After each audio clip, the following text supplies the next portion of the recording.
L'chaim, l'chaim. What I want to begin that in Tafshin and Daled, B'shas the massive the Histalkus and the Elam was zerbrochen like crazy.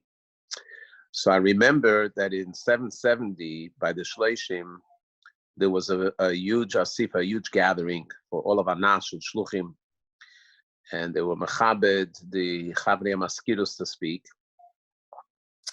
and Rabbi Yael to speak, and other people. And I remember that Avinu, our father, got up, and when he got up, it became very quiet, and he presented Yemel the idea that the uniqueness of Gimmel Tammuz is Shemesh Begiva Daim. By Aladin Esiyim, there was the inyan of Zarach Hashemesh, Ba Hashemesh, Ba Hashemesh, Zarach Hashemesh. But by the Rebbe's Kemush Given, there never was the Shkia, the setting of the sun. B'chlal, there's a Sikha from the Rebbe, Lukut HaSiches, when he gets to Zayin Oder, where the Rebbe explains the Gemara when it says about the Maaseh Purim, what was the meaning of the Baskol, that when it says that B'Shiva Ba'oder is given the Ptira from Mesha, so it also says that it was the Leda of Mesha. And the Rebbe quotes Rashi over there that Leidose is Kaporis Misose, which the Rebbe explains, what does that mean? What's the Pshat?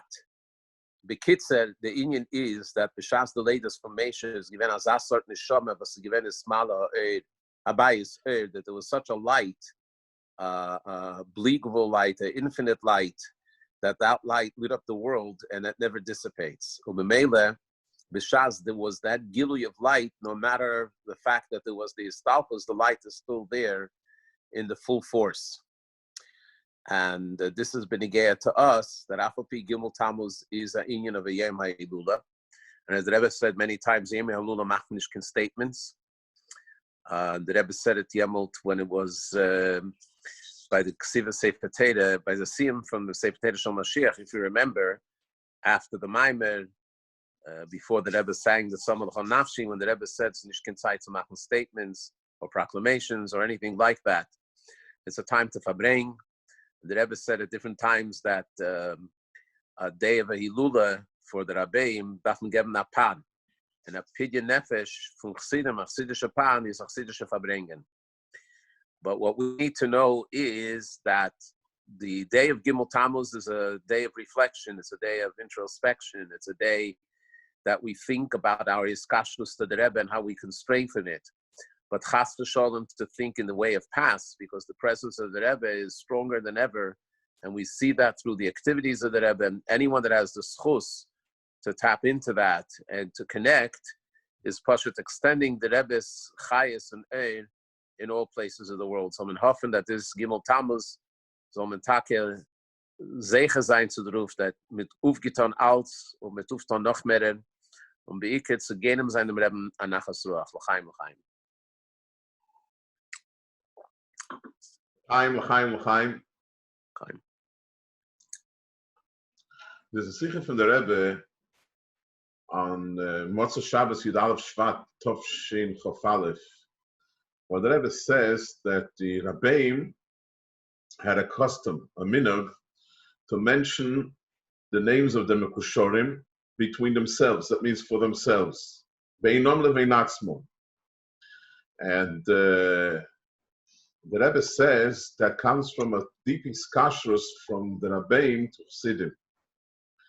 Then the Rebbe goes on to say that this was sometimes we have in the middle of the day, we have a machshava, a thought of Hiskashrus, something falls that we feel, a sudden feeling of Hiskashrus.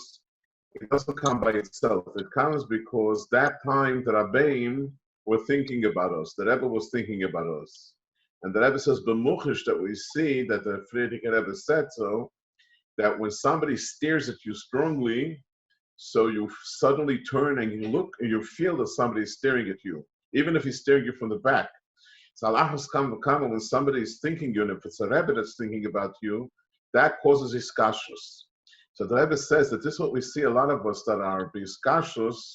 It comes because the Rebbe is thinking about us. And the Rebbe says that after the Istalkus from the Rebbe, that's even stronger. Because Kol Zman, the Neshama is on a guf, there's certain type of limitations. And the Rebbe goes on to explain that the things that are closer, further physically, but B'shasta, the Neshama is in a matzav that he's not limited with his guf, so there's no boundaries. That means no limitations. The Hiskashrus is everywhere and to everybody. And the Rebbe says this is a mitzvah's esa deraisa. The Rebbe says in that sikhe. Because it says a ledovka boy. Ledovka means ledovka boy to connect to the Talmid Chachami. That means to the Rebbe. So the Rebbe says that doesn't mean that because the Rebbe thinks about you and that's why you feel this kashrus, that you don't have to do anything for it. You have to do something for his kashrus. That means you have to also feed the his kashrus. But you have to understand that the kashrus, be'ikah, comes from the Rebbe. There's an ongoing question that I was asked also this morning by some interviewers, that how can we see that the youngsters that were born after Gimmel Tammuz, especially you see Talmidei HaYeshivas, and you also see in the girls, the high school girls, the seminary girls, and we see it a lot in Eretz Yisrael. You have Bachrim that never saw the Rebbe, that are so mekusher to the Rebbe.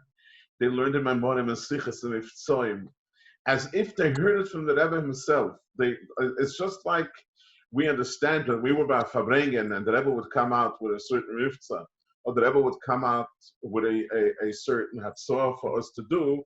So naturally, everybody would get excited. The Rebbe spoke about the Farbrengen, it's something new, the Ischachus, and we'll be very excited about it. And we see today that the Bachrim, that the Rubim, mostly, are so mekusha to the Rebbe, and there's no explanation to it. The truth, I want to tell a little story that Reb Mendel Futafas, Olav Shalom, after Gimmel Tammuz, or before even Gimmel Tammuz, when there was the situation was getting more serious with the Rebbe's health.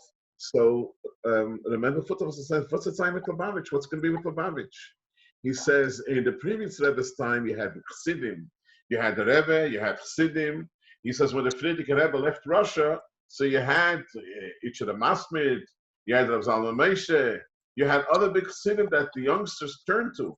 He says, in today's age, in today's generation, there's nobody. Everybody's, the only thing that we have is Hiskashrus. The only authentic Chassidishkeit, that's Emetz Chassidishkeit, is Hiskashrus. And he says, you see how much connected to the Rebbe. Not only that, Purim, Tovshin Gimel, that he Farbrengen in our house in Kiryat Gat, and he saw the way the Bachrim were with such a Munah Shleimah that the Rebbe is going to get out of it, and the Rebbe will come out of it healthy, and will be in from Gili Mashiach and all that. He said the Munah by the Bachrim is Azay Emes. It's such an Emes Munah. And he says, what's going to happen now? And when Gimmel Tammuz happened, he was by the tzin from the Rebbe. He went with the charter that went from Israel. They all went to the Levaya. He was standing a day later. I heard this from a certain Rosh Hashiva, and he was weeping bitterly because he wasn't only weeping on the Rebbe. He was weeping that everything is going to collapse. The whole Lubavitch, the whole buildup of Lubavitch was Rebbe, as we know that.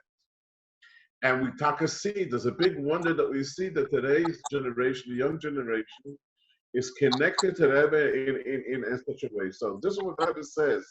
The Hiskashrus does not come from the Bachrim itself. It doesn't come from the person itself.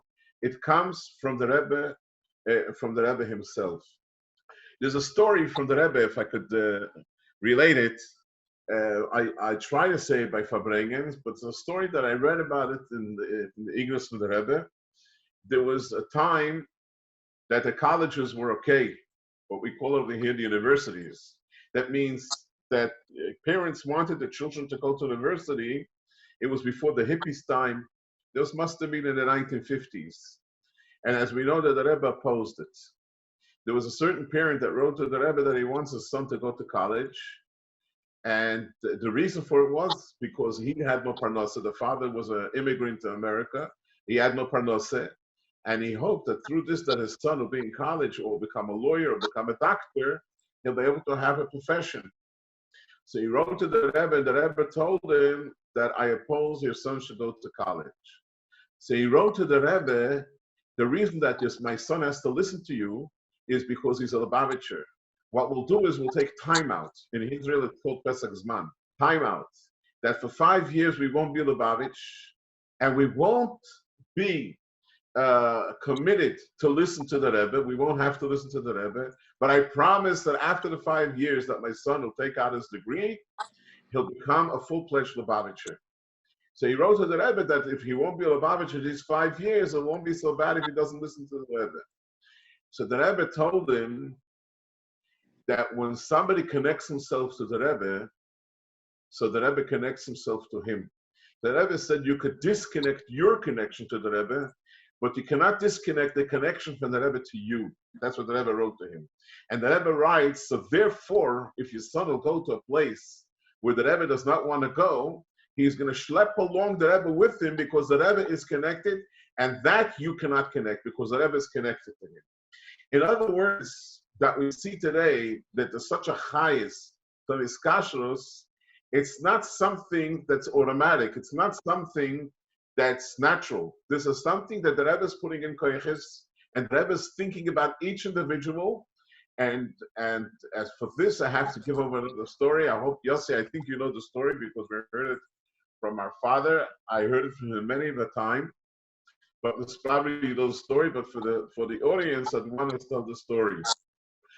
As we know, that the Rebbe usually, when he was in the Rebbe's room, there were times the Rebbe would tell him, or minhagim, or the Rebbe would speak to him in learning, and the Rebbe also used to tell him certain stories. One story the Rebbe told him was that the Friedrich Rebbe told the Rebbe the story about the Rebbe Rashab. That when the Rebbe Rashab was once sitting in Rostov, he was sitting in his office, in his room, and he opened up a drawer where he had letters, and he opened up the letter, and he started to read old letters that people sent him a long time before. And when he read the letters, there were times he was engrossed in thoughts, and he was completely in a different world, and he saw the way his father, the Rebbe Rashab, is very serious, and then he would continue into another letter. So the Friedrich Rebbe asked his father, the Rebbe Rashab, we know that the Rebbeim were very busy, they didn't have no extra moment to spare. So what's the use of reading letters that are not relevant today? What's the use of it? So the Rebbe Rashab said that when I read a letter from a chassid that he wrote to me, I connect myself to him and I see all what's going on with him. Not only I see what's going on with him, I see what's approaching him. And if I see there's a dark cloud approaching in his direction, so I daven to Hashem to disperse the dark cloud. So the Friedrich Rebbe told the Rebbe, look how deep the Ahavas Yisrael from a Rebbe to a chassid is. The chassid doesn't even know there's a dark cloud approaching his way. The Rebbe sees it, and the Rebbe is praying and davening and asking Hashem to disperse the dark cloud. He shouldn't meet this dark cloud. The chassid doesn't even know afterwards what actually happened. So the Rebbe told the story to my father for a reason. He told him to take names, all the names of people that wrote to him, and put it into index cards. And my father, Olav Sholem, told us that from time to time, the Rebbe would go over to the index card and would read the names and get into deep thought and do the same thing as the Rebbe Rashab. So if the Rebbe says that after the Istalkus, so it's even further more than before. So this is what we sometimes feel, a very strong longing in Hahiskashrus from the Rebbe. We cannot credit ourselves for it. We have to credit the Rebbe because the Rebbe is thinking for us, thinking about us. And as the Rebbe says, that through this, that will be Mishatef Pa'uleh, together with the Rebbe, this will put us up in a higher situation. To finish off this part with a story, there was one time Rabbi Mendel came to our house in Kiryat Gat, and he told me, call me all the older Bochum from the yeshiva to come to your house now. He was in the middle of a Farbrengen. When he came to the house, I saw him, he was ready after a good couple of L'chaims, and he was in the middle of a Farbrengen, he was looking how to continue the Farbrengen. When the boys walked in, he started to cry. And he said the following, we are all in a swamp.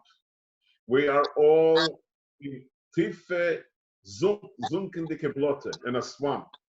When somebody is in a swamp, he cannot get out of the swamp by his own koiches. He needs somebody else to help him out.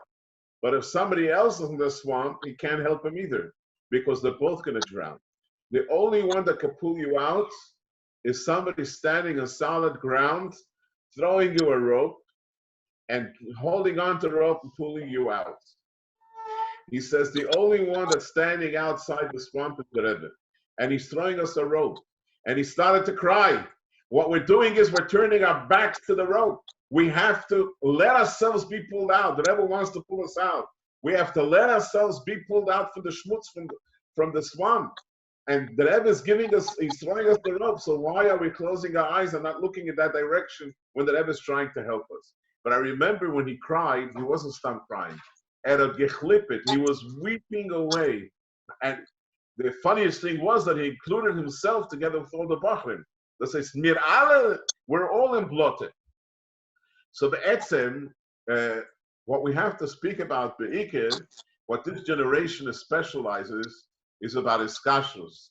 Reb Tuvia Bloy once told me that there was this famous Rabbi Real Zimmer, that he translated the first Tanya from the Tanya from Lashon Kodesh to Yiddish, and he had different historical stations.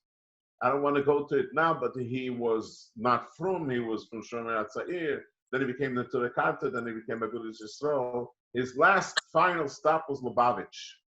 And he was a scholar, he was a thinker, and he translated the Tanya. So he wrote to the Rebbe that he sees the difference from our generation in Lubavitch to the previous generation, that in this generation, the main theme is Hiskashrus to the Rebbe, more than anything else. And he feels that this is the Hashvi'i. Well, a lot of us know, but he was zoichet to get an answer from the Rebbe that the Rebbe wrote, Nochinhu, correct.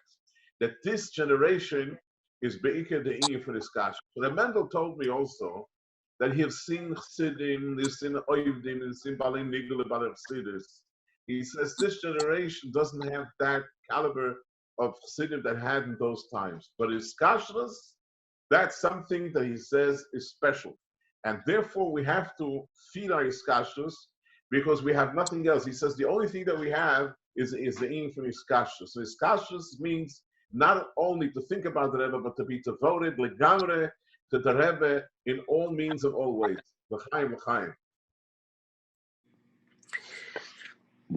Agav, I want to thank you for that story, Benegea, to the index cards, because it's there's a Meidedike lesson to it. Because when you talked about the Rebbe Rashab opening up the Shiflod and looking at letters, those were letters from Greis Chassidim, the Kusharim, that had a very strong connection to him. By the Rebbe wanted that anyone that wrote a letter to the Rebbe, there should be an index card made. One of the uniqueness of the issues of the Deit Hashvi'i is that the Rebbe was the Nasi Yisro, but the Rebbe was miskasher himself to everyone, no matter what their level of their darge in davening or learning, no matter who they were. The Rebbe was able to connect to everybody, to every generation. You see this magnificent treasure of Iggud Hashluchim. In Iggud Hashluchim, there are letters that the Rebbe wrote to great Rosh Yeshivas, to great Rabbanim, to great community leaders, to politicians, to professors, but the Rebbe also wrote to little kids. The Rebbe wrote to teenagers and gave them hadracha. B'chlal, we see that the Rebbe had a kesher to everyone. And that's the uniqueness of the Deit Hashvi'i. And I don't think that it was just because that was the Rebbe's nature and character that he was able to relate to everybody, but it was with a purpose. And the purpose is to empower everyone in the Deit Hashvi'i. There's a uniqueness in the Deit Hashvi'i that in the Deit Hashvi'i, the Rebbe wanted to be Meshatev the Deit, the entire Deit, in bringing down Mashiach. You see this in the first Maimer of Basi Lagani, that the Rebbe said that this of us mimont, from each and every one of us, men and women and children. And that's the uniqueness of the Rebbe, that and the Deit Hashvi'i, that the Hiskashrus is so strong that it goes to every darga. I want to tell you a little story. It's have to do with our Zayda, Rab Tzemach Gerevich. That's our maternal grandfather. Rab Tzemach Gerevich was a Chassidish Yid, He was a sheikh at the Bedek, he was a mashgiach in the yeshiva, and in later years he was a sheikhet. Of course, his great fame is that he was a son of Rabbi Yossi Mendel, the Bechair, but nevertheless, he was a Chassidish Sharid. Batul u'mavutul to the Rebbe immediately. He was one of those that was able to transfer from Deir Shishi to Deir Hashvi'i immediately. Zachibi gave him some Rebbe in Gansen.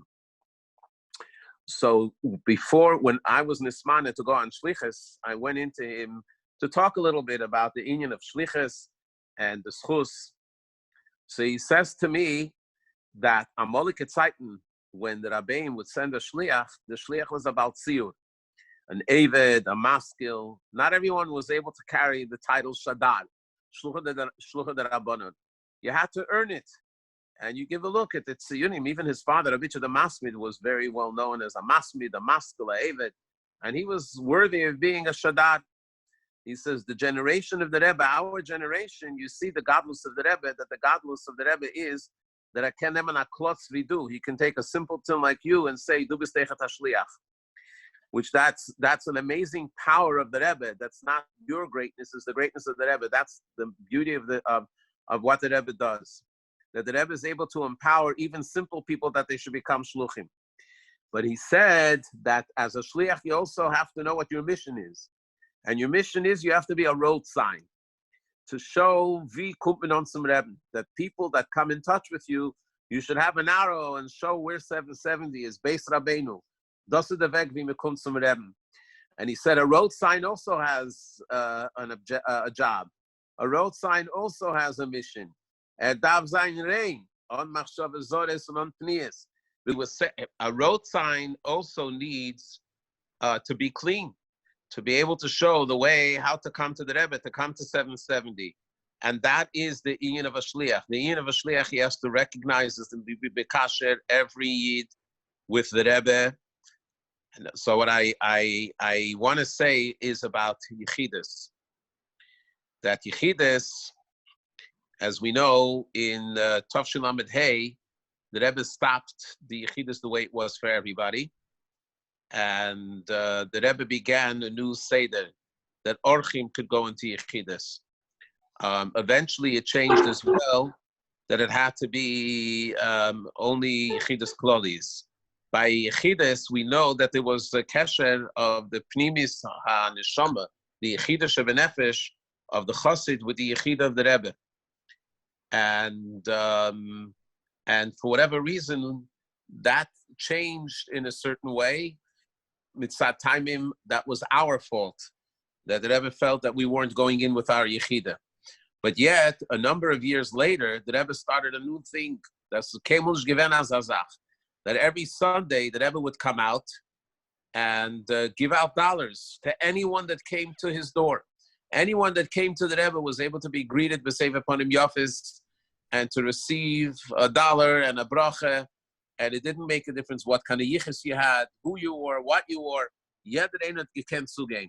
What's the pshat from that? The pshat from that is that in the Deir Hashvi'i, the Rebbe wanted to empower every individual, no matter what their station in life is.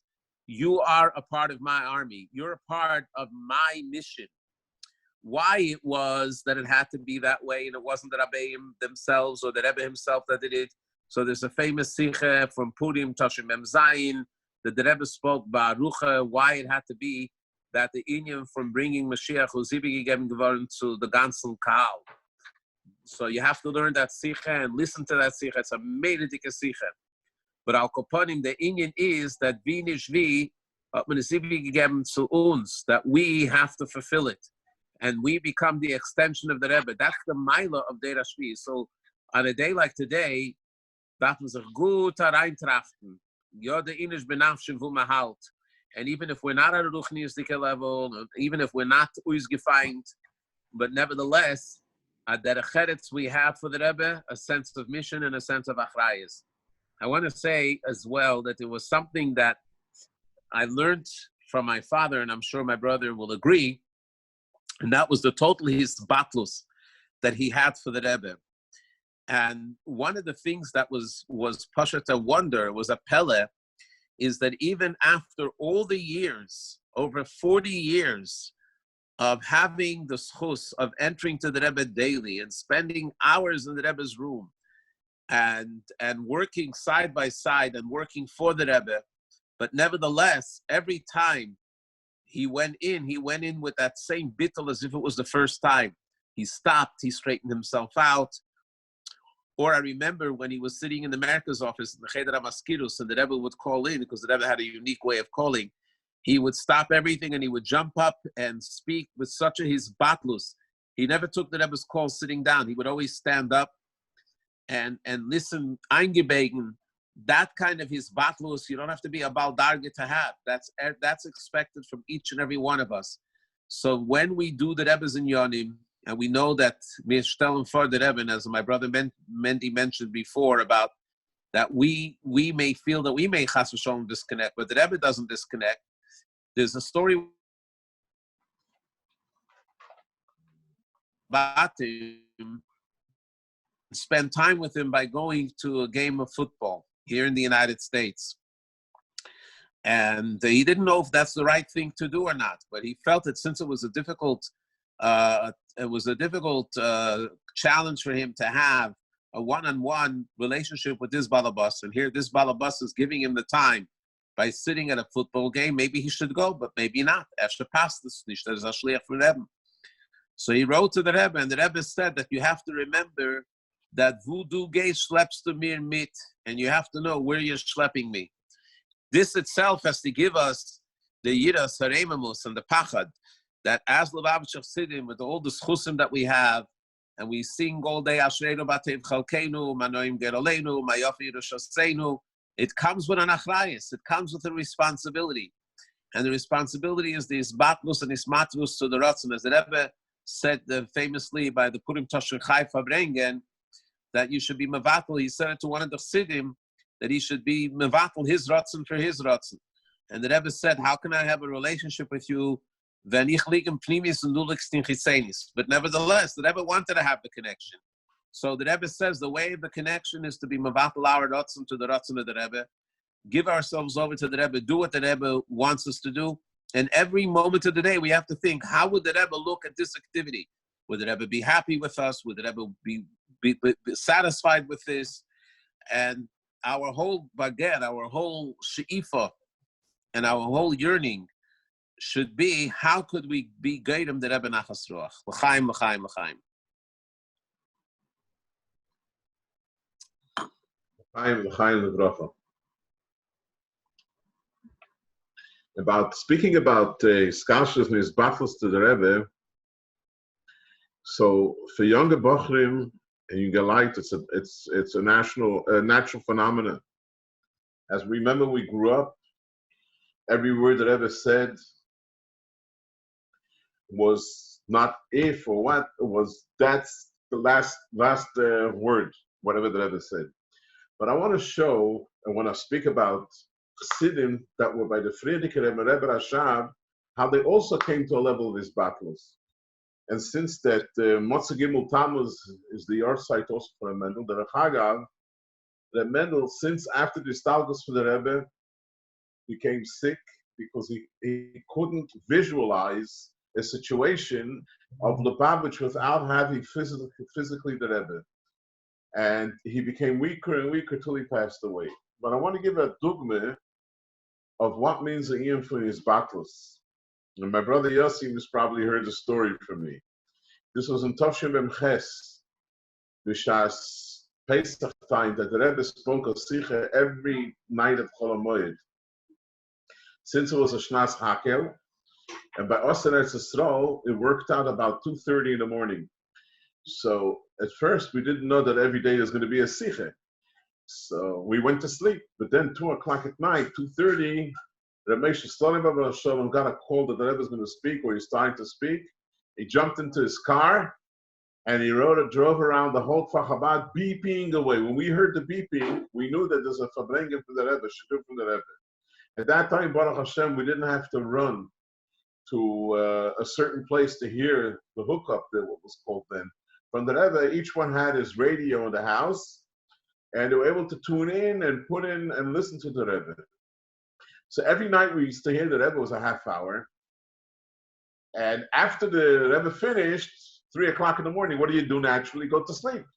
So the Mendel says, "Se passt nicht, nachdem was the Rebbe endigt the Siche, don't we gehen schlafen. Chazer the Siche, repeat the Siche, not dein Chazore, kann man schon gehen schlafen." That's what he said. Mendel Futterfass suffered a lot since he was in prison. He had all different kinds of diseases. And one of the things that he had was an ulcer, what in Israel was called the ulcus. That was in addition to his blood pressure, high blood pressure. He had all different arthritis. I remember all the machlas that he had. He said one machla helps out the other machla. I'm not going to go into this prat, but he had an ulcer. Today, the youngsters don't know what an ulcer means because they found all different medicines that heal out the ulcers. At that time, there was an ulcer in the stomach. They had no way of healing it out. And it was like an open wound in the stomach that you couldn't drink mashke. You couldn't drink orange juice or lemon juice or grapefruit juice. The Rechag of a story, he wrote to the Rebbe, what does he do? The Rebbe said he's against Atzas Reif Yedid. And in England, there was a Yiddish doctor that was very close to the family. The Mendel went to him and said, the Rebbe me geschickt, what I could do. So he says, Mendel, the Rasver no is Chosid. So he said, why? So the doctor said, "Das Tamol is an Chosid, was up nicht L'chaim. Du kannst nicht sagen L'chaim, das der no is Chosid." So the Mendel said, "Auf dem der Rebbe mir nicht geschickt zum Doktor, soll lernen, soll no is Chosid." The Rebbe mir geschickt zum Doktor, the Rebbe said to the doctor that I should hear that without saying L'chaim, you can't be a Chosid. So therefore, the Rebbe said, "That's following doctor, so I have to say L'chaim." Upon him, there was one day at Cholamoid Pesach, as we know, we don't buy anything from stores, and we had all little children in the house, and my wife took a whole bunch of oranges and squeezed it out to make it the orange juice, and all the kids were standing in line to get fresh orange juice, and Mendel also wanted 2 cups of orange juice, not realizing that through drinking the orange juice, with all the acid that you have it's going to go straight to his ulcer, and that's exactly what happened. And that night, when the car drove around, it was beeping, and we all jumped out of bed to go hear the Sicha for the Rebbe. I saw Mendel walking into the room, listening to the Sicha. He was yellow-colored. He was in pain, in agony. He had such a difficult time. He wasn't sleeping. He was oismensch. So I told myself, okay, tonight Mendel is not going to force me to chazer the Sicha because he's in such pain. But listen to this, and this I want everybody to listen carefully. Now, Yossi, I think you heard the story from me. The Rebbe said the Siche. When the Siche was over, Mendel told me as follows: Ein divrei Torah niknis b'yisurim. Since that I have Yisurim tonight, I feel privileged that I can chazer the Siche. This man was in terrible pain, like knives cutting his stomach, and he chazer the Siche. But what I saw from him, a complete hisbatlis to the Rebbe. What does it mean? He knew how to chazer the Siche the night before also, but he didn't feel privileged. He didn't feel worthwhile to chazer the Siche. Now that he had pain, so he was said he's been privileged to chazer the Siche.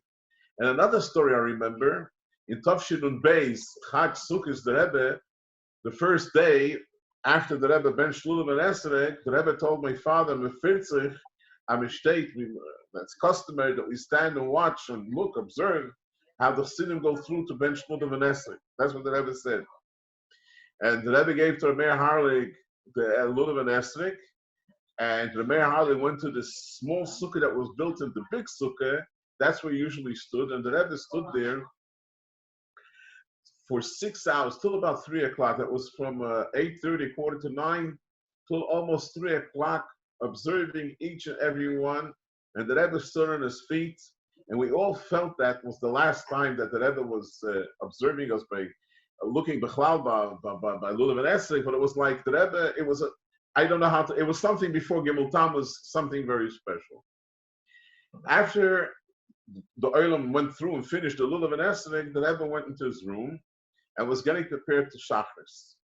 Suddenly, our father, Olav Shalom, comes out of the Rebbe's room, and Mendel Futterfass and myself were standing in my father's office that for sukkahs turned into a sukkah, but the Rebbe's sukkah, the inside sukkah, the Rebbe had the outside sukkah in the lawn, but his private sukkah was in my father's office because they were able to remove the glass, what kind of the cover of the roof they had, and they made schach.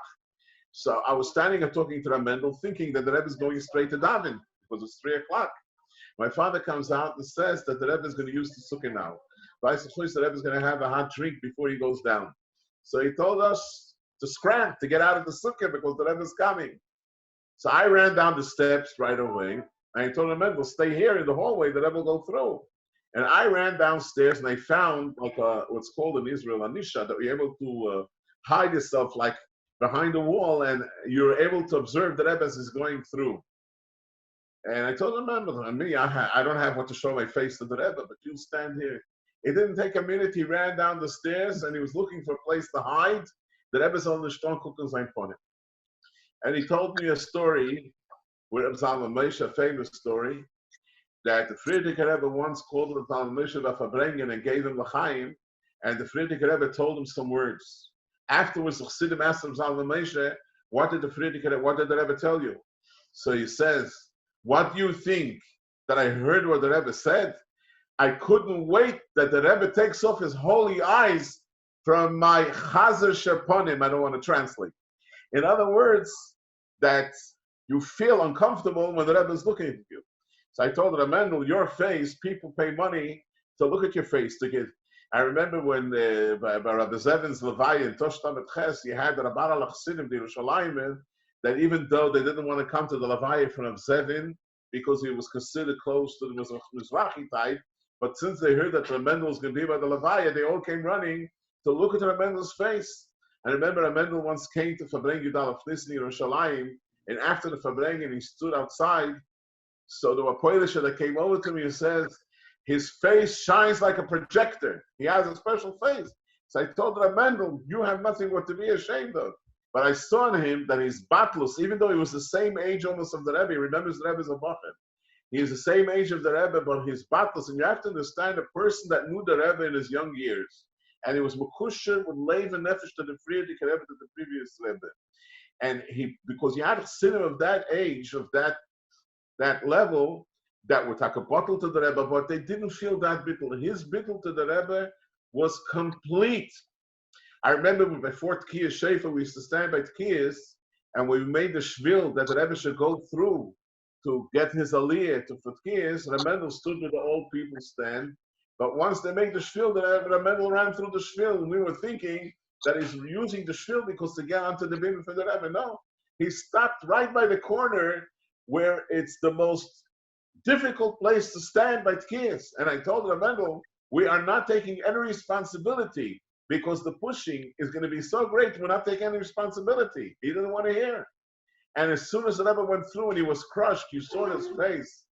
Azaz Svarotz is so happy that he's not standing where the old people are standing and standing back like from the Alter. He's standing together with everybody and enjoying the Tkiyas. And he didn't utter a sound how strong the pushing was. So I learned from him the Iggud Hashluchim. And there were things that were against his nature, the dogma. He grew up in an atmosphere that taking l'chaim is the most chassidish action that could be. Because if you don't take l'chaim, you're a yesh, and you're fagret. When you take l'chaim, you reveal the emes of you. If somebody speaks without saying l'chaim, that's a false, it's a show. When somebody says l'chaim, he used to say, Mishe yesh le Yerushalayim, dvarim nishmayim. Somebody that has Yerushalayim, so his words are listened to. So he says, without saying l'chaim, you don't have Yerushalayim for a different reason, because you don't feel that you are, it's not emes. And he always grew up with l'chaim, and he grew up in such an atmosphere that was a whole avoided to say l'chaim. He once explained to me, it wasn't a l'chaim, wasn't only just to get high to be able to farbrengen, to break your goof. It's hard to say l'chaim. And here the Rebbe came out with a gzeira that was against his whole upbringing. But still, he used to sit by Farbrengens, and if he saw a bocher taking more than 4 times, he used to scream out, Madua ata oiver al gzeiras hamelech. Matadua ata oiver al mitzvahs hamelech. If the Rebbe said not to drink more than 4, Don't drink more than 4. How difficult it was for him. So by us, we grew up with the Rebbe. We grew up with the Rebbe's teachers. We grew up in 770 and all that. And here is a Yid that grew up with a different atmosphere, a Friedrich Rebbe, and still he was able to be mevatel himself completely to the Rebbe. I remember there were certain publications that people gave out. He used to always say, without our scholar from the Rebbe, we're not going to look at it. Only if the Rebbe says so. That's all. The Rebbe is the last word. Now I'll tell you even furthermore that Lo Yaleinu, when his daughter, my Shviger Alei Shalom, passed away, when she was killed in a car accident, and he was completely broken and his wife was devastated. And that Tishrei, Ches El happened, and Tishrei, they came to the Rebbe. When they went into Yechidus, and the Rebbe had to ask about their daughter's name for a certain reason, so that was enough that Mrs. Futafas broke down and started to cry. Rabbi Mendel never interfered with her crying because he told me once that her crying, people should come to learn how to say Krishna Shomita from her crying. And she was a broken neshama. This is her only daughter that she had that stayed with her alive from all the little other children that passed away. But here, just standing in front of the Rebbe, and she started to cry. Rabbi Mendel gave her a look. The look meant one thing. We are standing, but the Rebbe has to be Kabbalah Seil, and there's no place for letting out emotion. He never did such a thing. But because he was standing for the Rebbe, it was even in his battles. So this could teach us that we grew up in a cloud. For us to be bottled to the Rebbe is not the same for those from that other generation. And I know, Lamashal, for him to learn 3 Prakim Rambam a day, he was never used to such a thing. For us to learn 3 Prakim Rambam a day, we know it's a discussion. He did it clearly. He brought a Chavrusa to the house. I learned every day 3 Prakim Rambam. I'll say the Rebbe gaze. That's what the Rebbe said. He went to Mifsat Film. And he went to Mifsat Film on the hottest days in Israel. Bishas the Tznius wasn't, I don't want to elaborate now. He used to come back and he said, but he went to Mifsat Film while the Rebbe gazed. And he did it on the plane. He did everything.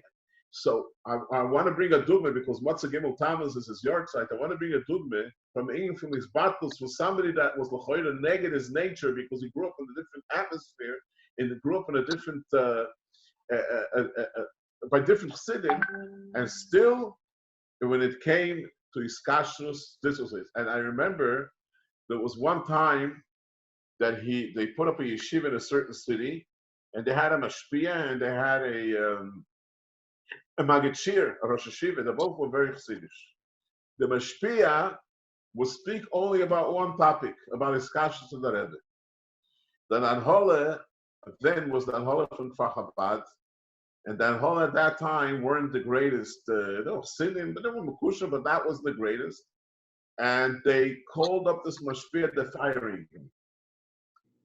I was at Rabbi Mendel's house when he got the phone call that they're going to fire this mashpia. I never saw Rabbi Mendel become angry. And he says, why do you want to fire this mashpia? So he says, because he doesn't speak about anything else, only about his kashrus. So he started to scream at the phone. The einzige emes Zach in Chabad is his kashrus zum Leben. The only authentic and emes in Chabad is his kashrus. All the other stuff is noch gemacht. It's not the same.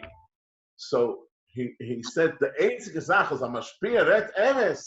I've then given him a reiswarfen, and he stood long, very strong. And I remember also that in Tov Shel Lamed Vav, I don't know if it was in Tov Shel Lamed Hey, my brother Yossi will correct me. There were a lot of in the summer. There were a lot of hookups from the Rebbe in Kfar Chabad Yeshiva, and the hookup, the Farbrengen for the Rebbe would come out by us about 3-4 o'clock in the morning. So everybody, all the Bachar would get up to listen to the Farbrengen.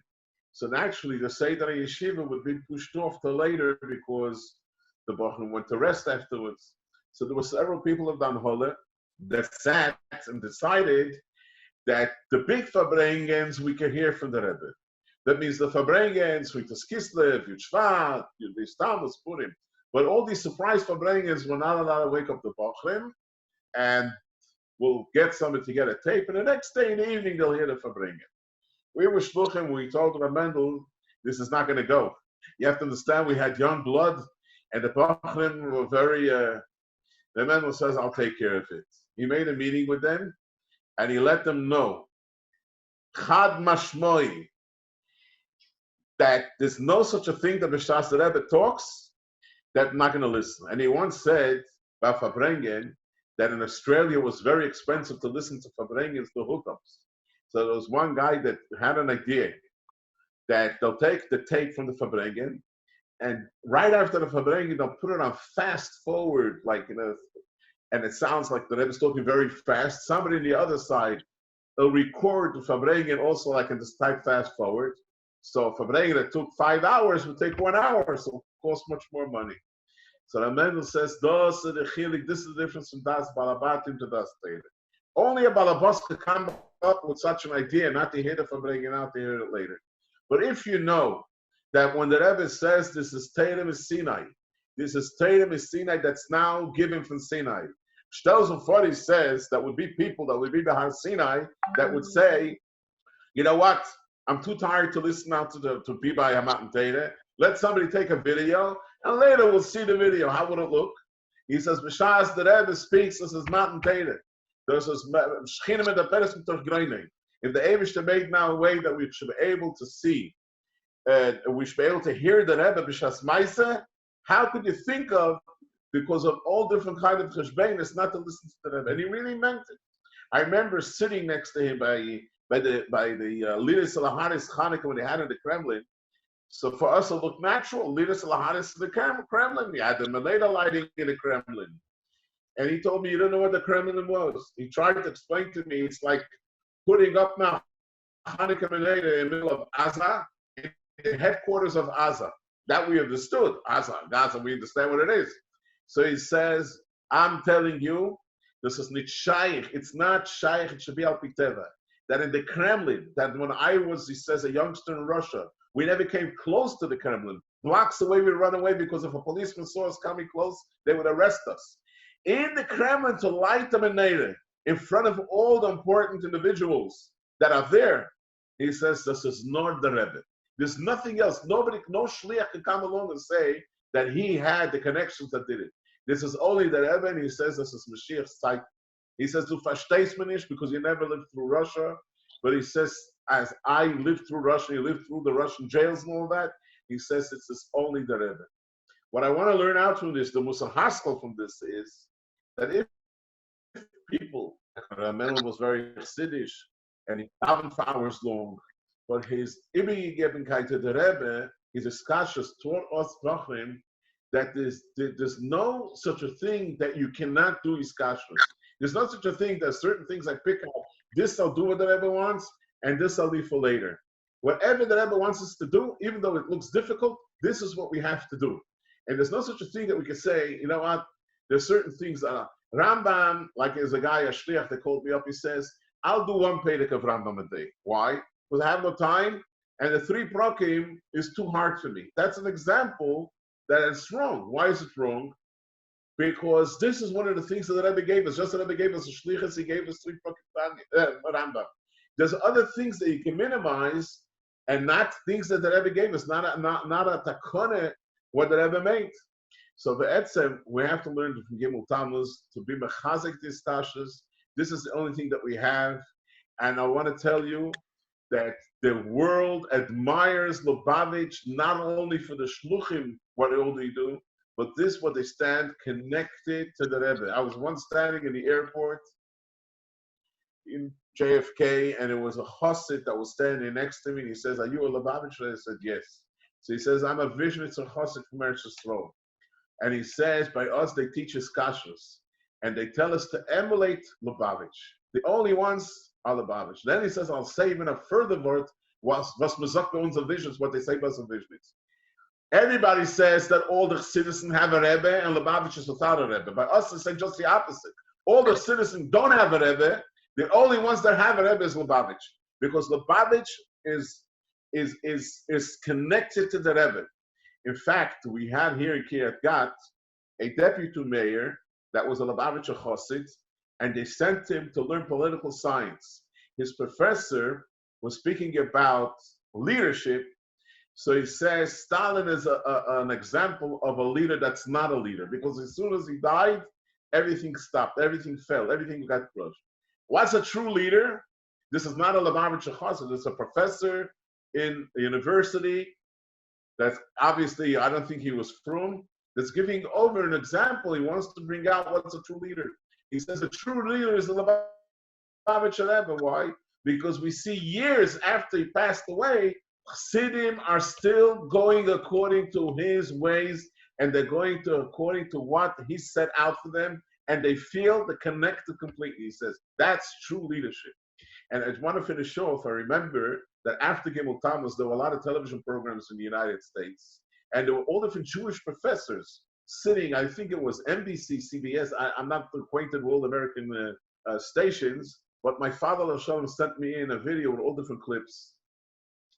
And there were three professors of citizen.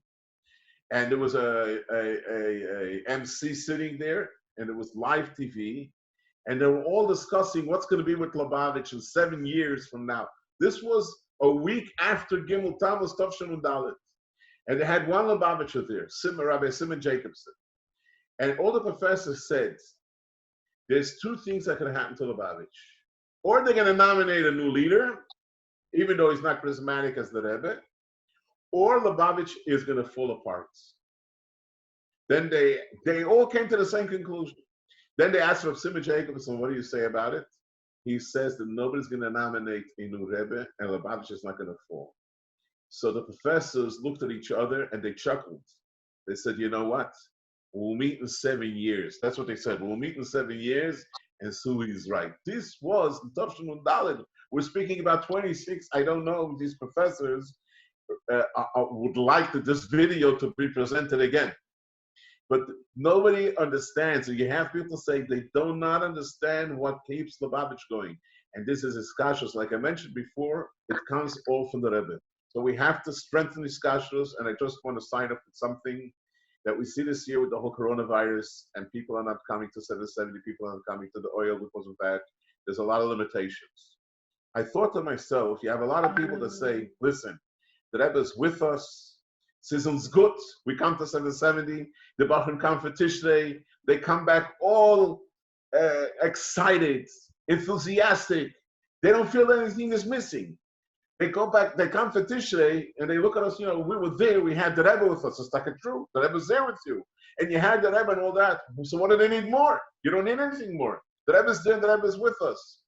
This year, the setback that we have gives us to understand, to think, it's not good. Taka, the Rebbe is with us, but that's not the ultimate that we want. We want, what the Rebbe once said, we want the Rebbe here, the Mata Masar Tvachim, and this should happen now. We should see the Rebbe, Poshet, Begashpis, the Mata Masar Tvachim, the Behedem Yameinu. L'chaim, l'chaim, l'chaim.